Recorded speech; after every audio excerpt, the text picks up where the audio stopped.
ചില ആൾക്കാർക്ക് ഫുഡ് ഒരു ലാംഗ്വേജ് ആണ്. അപ്പോൾ ഒരു ഫുഡ് ഒരു ലാംഗ്വേജ് ആണോ? അതെ, ഫുഡ് ഒരു കുറച്ച് ലാംഗ്വേജ്. നല്ല മഴ പെയ്യുന്നുണ്ട്, അപ്പോൾ നമുക്കൊന്ന് സ്വിച്ച് ചെയ്താലോ? എന്ത് പറയുന്നു? കട്ടൻ ചായ, ജോൺസൺ മാഷ്, പിന്നെ നമ്മുടെ മഴ. ആഹാ, ഷോ കഷ്ടമായില്ലേ. നമ്മൾ നല്ല സെറ്റപ്പായിരുന്നു പുറത്തെ ചായക്കട. അവിടെ ചായയൊക്കെ മേടിച്ച് ചെറുതായിട്ട് മഴ ഉണ്ടായിരുന്നു. ഇപ്പോൾ മഴ കൂടിയപ്പോൾ നമുക്ക് ഇതിനകത്തോട്ട് കയറേണ്ടി വന്നു. എന്തായാലും നല്ല തട്ടുകടയുടെ ചായ കേട്ടോ. ആംബിയൻസ് ഉണ്ടല്ലോ. എന്തായാലും മഴ പുറത്തുണ്ട്, അതുപോലെ ജോൺസൺ മാഷിൻ്റെ പാട്ട് മനസ്സിലുണ്ട്, പിന്നെ നല്ല അടിപൊളി ചായയുണ്ട്. കട്ടൻ ചായ അല്ല, നോർമൽ ചായയാണ്. ഓക്കെ, ഈ മഴയത്തൊക്കെ ഷൂട്ട് ചെയ്യുന്നത് എങ്ങനെ? അതൊരു ആക്ടറിനോട് ചോദിക്കേണ്ട ചോദ്യമല്ല, ടെക്നീഷ്യനോട് ചോദിക്കാറ്. നമുക്ക് എന്തായാലും നമ്മുടെ ചോദ്യത്തിലേക്ക് തിരിച്ചു വരാം. ഇനി വരാൻ പോകുന്ന പ്രോജക്ട്സ് ഏതൊക്കെയാണ്?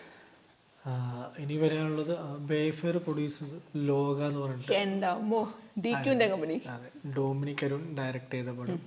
പിന്നെ മഹേഷ് നാരായണന്റെ പടത്തിലൊരു ചെറിയ അടിപൊളി, ലാലേട്ടൻ്റെയും മമ്മൂക്കയുടെയൊക്കെ അതല്ലേ ആ സംഭവമല്ലേ? ഒരു കുഞ്ഞു പരിപാടി ഞാനും ചെയ്തിട്ടുണ്ട്. നിങ്ങൾ ഇങ്ങനെയൊന്നും പറയല്ലേ പ്ലീസ്. അതിനിടയ്ക്ക് ഞാനൊരു ഔട്ട് ഓഫ് ദ സംഭവം പറഞ്ഞോട്ടെ. DQന് എന്തായാലും കാണുമല്ലോ ദൂരെന്നെങ്കിലും. നിങ്ങൾ ഹായ് കൊടുക്കരുത്, എൻ്റെ ഒരു ഹായ് കൊടുത്തേക്കണേ, മറക്കരുത് കേട്ടോ പ്ലീസ്. അത് വളരെ അത്യാവശ്യമുള്ള കാര്യമാണ്. ഓക്കെ, അപ്പോൾ ശരി. അപ്പോൾ ഞാൻ ചോദിച്ചു വന്നത്, DQൻ്റെ പടം വരുന്നുണ്ട്, മഹേഷ് നാരായണൻ്റെ പടം വരുന്നുണ്ട്. എൻ്റെ അമ്മോ. പിന്നെ ഫൈസൽ ഡയറക്ട് ചെയ്ത മേനെ പ്യാരിക്ക എന്ന് പറഞ്ഞിട്ട്, ഫൈസൽ അല്ലേ? ഓക്കെ, ശരി ശരി. ഓക്കെ, ഞാൻ പിന്നെ നമ്മുടെ വർഗീസ് ആയിട്ട് അടിക്കപ്പേര കൂട്ടമണി ഡയറക്ടർ ഉണ്ടല്ലോ, അവരുടെ അടിനാശം ഒരു കോമഡി ഫൺ പരിപാടിയാണ്. അടിനാശം വെള്ളപ്പൊക്കം എന്ന് പറഞ്ഞിട്ട് അതിലൊരു ക്യാരക്ടർ ചെയ്തിട്ടുണ്ട്. ധ്യാനുണ്ടോ അതിൽ? അതിൽ ധ്യാനില്ല. അല്ല, നമ്മൾ ആ ഫിലിം തന്നെ കേൾക്കുമ്പോൾ പെട്ടെന്ന് ധ്യാൻ ഇങ്ങനെ അടിച്ച് മനസ്സിലോട്ട് വരുമല്ലോ, അതുകൊണ്ടാണ്. ഇനി നമുക്കൊരു ചെറിയ സെഗ്മെന്റ് ഉണ്ട്. ശരിക്കും ചായയൊക്കെ കുടിച്ച് നമുക്ക് ചായക്കടയുടെ മുമ്പ് നിന്ന് ചെയ്യേണ്ട സെഗ്മെന്റ് ആണ്, പക്ഷെ കുഴപ്പമില്ല. ഞാൻ കുറച്ച് ആൾക്കാരുടെ പേര് പറയും. അയ്യോ, താങ്കളുമായിട്ട് ബന്ധമുള്ള ആൾക്കാരായിരിക്കും. അപ്പം എനിക്ക് വലിയ എക്സ്പ്ലനേഷൻ ഒന്നും ഇല്ല, അതൊക്കെ ഒരു കുഞ്ഞു ഒരു സംഭവം പറയാമോ അവരെക്കുറിച്ച്? ഇപ്പം എന്താണോ മനസ്സിൽ വേണ്ടത്, എന്താണോ ഫീൽ ചെയ്തത്, അതിനെക്കുറിച്ച് കുഞ്ഞു സംഭവം. ജോഷി സർ. പവർ. ഓ, കറക്റ്റ്. ടൊവിനോ. ടൊവി. സത്യം ടൊവിനെ കുറിച്ച് പറയുമ്പം ഞാൻ ആദ്യമായിട്ട് ക്യാമറയ്ക്ക് മുമ്പിൽ നിൽക്കുന്നത് ഒരു പ്രസിദ്ധ പയ്യൻ എന്ന് പറഞ്ഞ പടമാണ്. അത് ശരി, ടൊവിനോട് പടത്തില് അതുപോലെ സാർ ഡയറക്ട് ചെയ്ത പടത്തിൽ അവിടെ വെച്ചാണ് ടൊവിനെ ആദ്യമായിട്ട് കാണുന്നത്. ഡെഡിക്കേഷൻ. ഓ, അന്നേ ഫീൽ ചെയ്തു. നമ്മൾ ആദ്യമായിട്ടാണ് ഒരു ഷൂട്ടും കാണുന്നത്, നമ്മൾ ലൊക്കേഷനിൽ പോകുന്നത്, ഒരു ആക്ടർ നമ്മുടെ മുമ്പിൽ പെർഫോം ചെയ്യുന്നതും. ശരിക്കും ടോബി ഡെഡിക്കേറ്റഡ് ആണ്. അതുകൊണ്ടാണല്ലോ ഇന്ന് നിൽക്കുന്ന ഈ നിലയിൽ എത്താൻ സാധിച്ചത്. ഡെഫിനറ്റ്ലി. മഹേഷ് ഏട്ടന് എന്താ പറയാ, ഫ്രണ്ട്. അപ്പം കുറച്ച് മുന്നേ നമ്മൾ സംസാരിച്ചു, ഭയങ്കര ഫ്രണ്ട്ലി ആണ്. ഫൈസൽ ഫസലുദ്ദീൻ, എനിക്ക് മേനെ പ്യാർ കിയുടെ director. Dedication. Okay. Mahesh Narayanan. Truly genuine. Okay. Joju George. ജോജേട്ടൻ എല്ലാവർക്കും ഒരു ഇൻസ്പിറേഷനാണ്. ശരിക്കും എനിക്കൊരു ഇൻസ്പിറേഷനാണ്. സിനിമ ആഗ്രഹിക്കുന്ന എല്ലാവർക്കും ഒരു ഇൻസ്പിറേഷനാണ്. ഏജ് ഒരു നമ്പർ മാത്രമല്ല, ഏജ് എന്നത് സാധാരണമേ മനുഷ്യനില്ല എന്ന് തെളിയിച്ചൊരു മനുഷ്യനാണ്, രക്ഷയില്ലാത്ത മനുഷ്യൻ. Okay. Pranav Mohanlal. Simple and humble. ശരിക്കും പ്രണവ് സിമ്പിൾ ആണോ?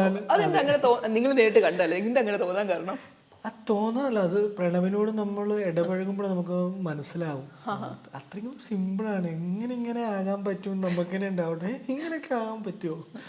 നമ്മൾ കാണുന്ന മോഹൻലാലിന്റെ ലാലേട്ടന്റെ മകൻ അതൊന്നും അല്ല ശരിക്കും പ്രണവ്. അത്രയും ഒന്നും അങ്ങനെ ക്യാരി ചെയ്യണില്ല അല്ലേ? ഒന്നും ക്യാരി ചെയ്യുന്നില്ല, എന്താ പറയാ, അങ്ങനെയാണ്.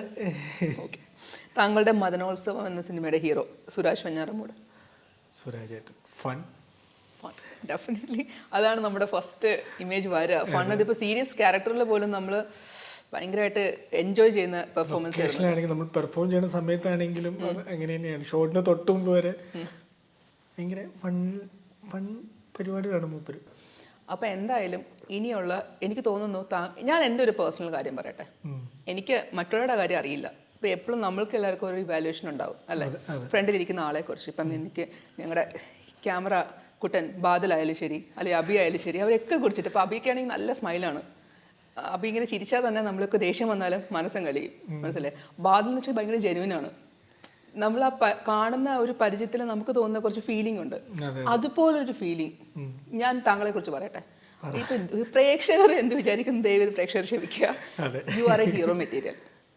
എനിക്ക് ഫീൽ ചെയ്ത കാര്യം സീരിയസ്ലി. ബിക്കോസ് ഞാൻ ഒരു ഇൻ്റർവ്യൂ കണ്ടക്ട് ചെയ്യുമ്പോൾ ആ ഒരാളെ കുറിച്ച് നന്നായിട്ട് സ്റ്റഡി ചെയ്തിട്ട് വരിക.